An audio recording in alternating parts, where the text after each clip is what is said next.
As resellers, sometimes we have to step outside of our comfort zone, and I did that just this weekend, and I'm going to tell you guys all about that. So without any further ado, let's go.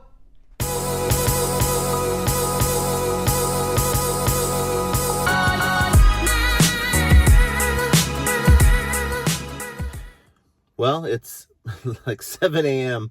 and 7 a.m. I got in my defense, I was left unsupervised shirt because Jenna is not here with me. So it's just me be hanging out with Cary from American Arbitrage and Biscuittbutt today, and stayed up late. So that's why I'm looking the way I do, but gonna go out here and see what we can find at the yard sales for the first time in many years. So wish me luck. Hello everyone, welcome back to the channel. This is John from Flippin' Ain't Easy. And you know what? I keep kind of doing this. I step out of my comfort zone and I kind of like it. And I did that this weekend with a yard sale, actually a series of yard sales, and threw in one estate sale we stumbled across. And making this video to tell you guys all about it. Now, you guys know me. I usually deal with liquidation. I dabbled a little bit early in the year and kind of now and then with thrift stores. But yard sales, I haven't been to a yard sale in like 3 years. No lie. I haven't been to one in like 3 years. Ever since California, when I lived out there. And it's just never been in my wheelhouse. And, you know, the idea of waking up at like 6 in the morning and getting to being one of the first ones to a yard sale, beating all the early birds and trying to get the best stuff before it's gone, just never really appealed to me. So on Saturday, I met up with American Arbitrage, Cary, Lady Arbitrage, Dawn, and Biscuittbutt. You guys know him as Archie, and he's soon to have a channel at some point. We all met up to map out where we were going to go. We kind of trekked around the Las Vegas Valley, and we started about 7:30, and we ended up about noonish, maybe 12:30, I think, before we just called it quits and went to lunch. And it started off okay, and my goal in my mind was to try to buy at least one item from each yard sale if I could find something that had some profitability. And that's all I had going into this, other than that and my eBay experience, knowing how to find comps and that type of thing.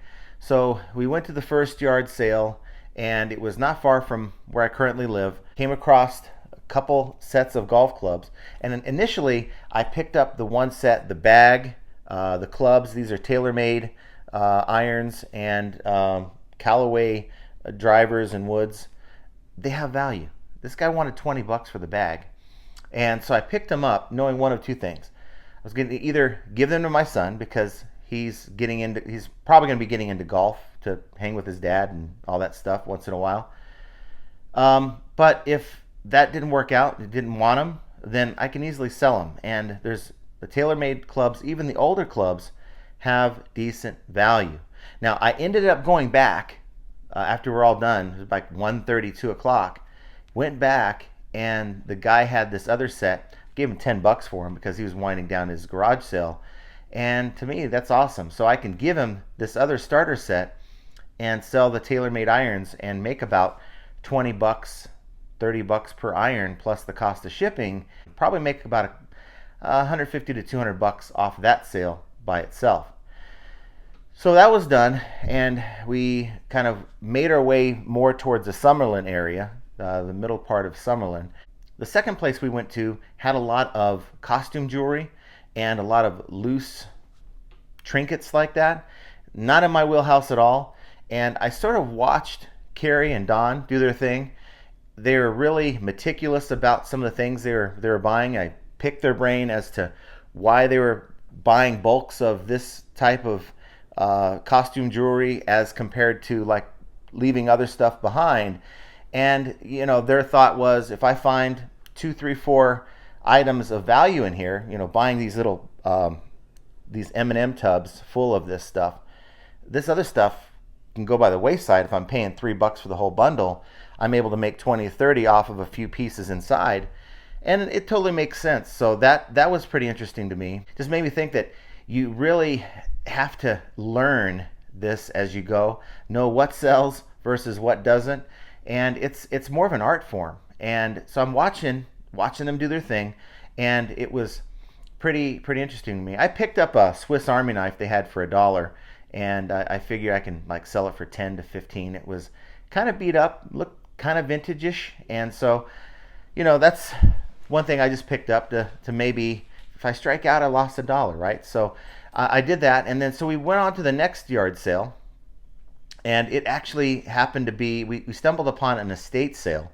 and I've never been to an estate sale. Before we walked in, they made us take our shoes off, so I thought that was pretty comical, and I had to, of course, get some footage of that. We went through there, and the prices were just kind of high, like Goodwill high, and I saw a couple things that were interesting, but really as a reseller, it didn't make any sense. So none of us bought anything from that place. We went on to an older couple's house, and they had the sale inside their garage. And I noticed in Vegas, there's a lot of more people are in their garage, of course, with the crazy heat. They're more in their garage with the sales than they are like in their driveway, that type of thing. So we went inside, and they had a lot of older tools. They had various things that you normally see at a yard sale. They had a huge stack of these records, and Archie was looking through them, and he made some comments about how he liked the stack, but he walked away, started looking at something else. I asked the lady, I said, how much for all of them? There's like a stack. I thought there was about maybe 40 in there. It turns out there's 81. There's 81 older records. They weren't in bad condition, but I thought, why not ask? And she said $25 for all of them. And I said, you know what? I'm not going to barter here. That sounds good. $25. So I gave her the $25 and trekked it back to my car. And I'm surprised. There's a lot of pretty cool records here. Of course, it's not my genre, but resale wise, it's pretty cool. Now, I ended up with T Swift's first record from, I believe, 1968. So I didn't know she went that far back. T Swift and the Electric Bag. Anybody ever hear of T Swift and the Electric Bag? Well, that was pretty interesting. Nonetheless, there's like Merle Haggard and different like Dolly Parton and Johnny Cash and older artists like that. And just checking on a few of the comps, I'm in for 30 cents a piece, 81 at $25, and anywhere from $5 to like 10 to 15 plus shipping. You're looking at an easy $200 to $300 score, if not higher. And that's just estimating, that nobody's going to want T Swift in the Electric Bag, and that's going to have to be lotted out or something like that. So we moved on to another sale, and this one was advertised as a huge yard sale. It was your average size yard sale or garage sale. They had a lot of cool stuff. Came across some boxes of Magic the Gathering cards, and I know that Cary, that's in his lane. I told him about them, and he went and grabbed them up. They gave him a good deal on it. This is an older couple. They were moving from Las Vegas to New York, and I think it's important to kind of mention that whenever someone's doing a moving thing, if they're like moving out of state, they are more motivated to get rid of stuff. So you can actually be more aggressive with your offers, is what I'm finding. And they were actually really very fair with their prices. I picked up a brand new HP printer that would normally cost about $150. That's at least around the range of comps that I'm looking at. And she said, I bought it, never opened it. She wanted $40 for it. I asked her if she'd take 30. She said yes. Boom. That's an easy 2 to 3 times flip. Walked around a little bit more and saw these older like projectors, these slide projectors, and I thought they were really cool. Now, one had a price tag of $25. It was a Kodak. I asked the guy, I said, what do you want for all 3 of them? He said $25. So for me, these are vintage, these are older units. He said that they still plugged in and they worked. He just used the Kodak like a few weeks ago.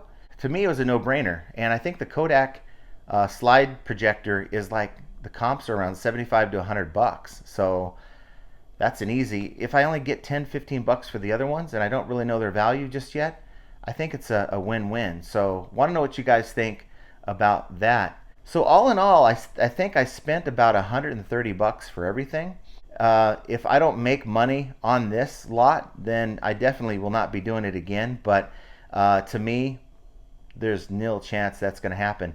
If I list this properly, and I think for the vintage stuff, I'm going to go in and just start off at an auction. I'll probably put that up. As you're watching this video, it's probably already going to be up in my store on auction. Starting off at at a low price and see what happens and see what kind of value I can get for those. The records, those are easy lists. Take a few pictures front back, take a picture of the record, and just list it. And if you don't have comps, maybe put them up on auction at a low, I'm only in for 30 cents, so I can go 99 cents to start. And if I sell 99 cents plus the cost of media mail, then you know what? It's a break even for me, and that's fine. It's a way to just move these items. So that's kind of what I'm going to do. I'm very happy that we did this. It's definitely something I'm going to add to what I already do. It was just a fun day, and something that I wish someone would have shown me before, and the ins and outs. Thanks to Cary, Don, and Archie for hanging with me and let me pick their brain. I've grown as a seller as a result. Quick video, just wanted to give you guys an update on my day and how it went. You guys can check my store and to track the progress on any of these items that I will be listing here very soon. Yeah, I just wanted to give you guys an update. But let me know down below what you think of the stuff that I picked up. Is there anything that I picked up that you would have passed on? Did I pay too much for some of this, or maybe did I get a good deal?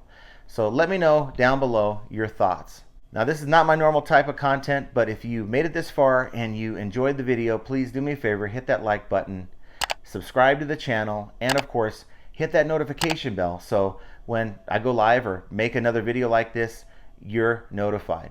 Real quick, I'm planning on going live. You're watching this video on Monday, so probably sometime today, so look out for the notification. That's why you want to hit that notification bell. Branching out, diversifying, trying new things, new ways to source. It's all just another example of how flipping ain't easy. And I want you guys to have a great start to your week, and we will talk to you very soon.